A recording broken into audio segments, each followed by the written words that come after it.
Welcome to my channel. আজ আমি মাছের একটা স্পেশাল রেসিপি শেয়ার করছি, সেটা হলো সর্ষে রুই। এটা আপনারা যে কোনো বড় মাছ দিয়ে করতে পারেন। যেহেতু আমার কাছে রুই মাছ আছে, তাই আজকে ভাবলাম যে সর্ষে রুই করে দেখাই। তার জন্য আমি এখানে 5 পিস মাছ নিয়ে নিয়েছি।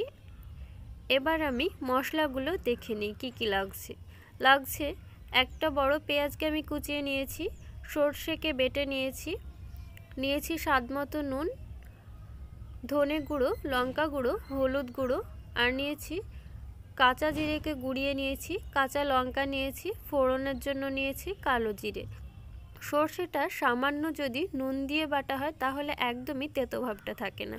সর্ষেটা আমি এইভাবে দেব না, সর্ষের জলটা দেব। তার জন্য আমি জল দিয়ে দিলাম, দিয়ে ছাঁকনির সাহায্যে আমি ছেঁকে নিচ্ছি। এই জলটা দিয়েই আমি রান্না করব।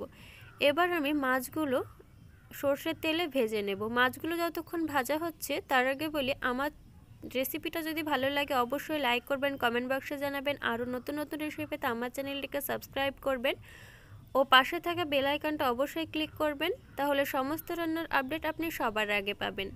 আর আমার চ্যানেলটিকে এগিয়ে নিয়ে যাওয়ার জন্য প্লিজ সাবস্ক্রাইব করবেন। মাছগুলো আমার সব ভাজা হয়ে গেছে, আমি তুলে নিয়েছি। অন্য আরেকটা কড়াইয়ে আমি 3 চামচ মতো তেল দিয়েছি, তাতে আমি দিয়ে দিচ্ছি কালো জিরে। কালো জিরেটা সামান্য ফুটে গেলে আমি দিয়ে দেব কুচিয়ে রাখা একটা বড় সাইজের পেঁয়াজ নিয়েছি। পেঁয়াজটা হালকা করে ভেজে নেব। পেঁয়াজটা ভাজা হোক, অন্যদিকে আমি যে সর্ষের জলটা বের করে নিলাম তাতে আমি হলুদ গুঁড়ো, লঙ্কা গুঁড়ো, ধনে গুঁড়ো মিশিয়ে নেব। হলুদ গুঁড়ো, লঙ্কা গুঁড়ো মিশিয়ে নিলাম, ধনে গুঁড়ো মিশিয়ে নিলাম। এবার আমি জিরে গুঁড়োটা দিয়ে দেব।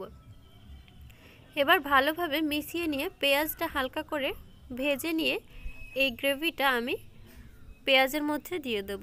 সমস্ত মশলা একসাথে আমি দিয়ে দেব। পেঁয়াজটা ভাজা হয়ে গেছে, এবার আমি দিয়ে দিলাম। এটা আমি কষে নেব। কষে নিয়ে আমি স্বাদ মতো নুনটা দিয়ে দেব। ফুটে গেছে, অনেকটা কষা হয়ে গেছে। এবার আমি স্বাদ মতো নুনটা দিয়ে দিলাম।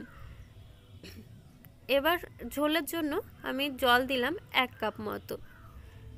ঝোলটা 2 মিনিট মতো ফুটে নেব, তারপরে মাছগুলো ছেড়ে দেব। ঝোলটা ফুটে গেছে, এবার আমি মাছগুলো একটা একটা করে ছেড়ে দেব। এবার আমি 2 থেকে 3 মিনিট মতো ফুটিয়ে নিয়ে আমি গ্যাসটা অফ করে দেব। 3 মিনিট প্রায় হয়ে গেছে, এবার আমি গ্যাসটা অফ করে দিচ্ছি, পরিবেশন করে ফিরে আসছি। আশা করি ভিডিওটা আপনাদের ভালো লাগবে। আপনারা এটা দুপুরে ভাতের সাথে পরিবেশন করতে পারেন।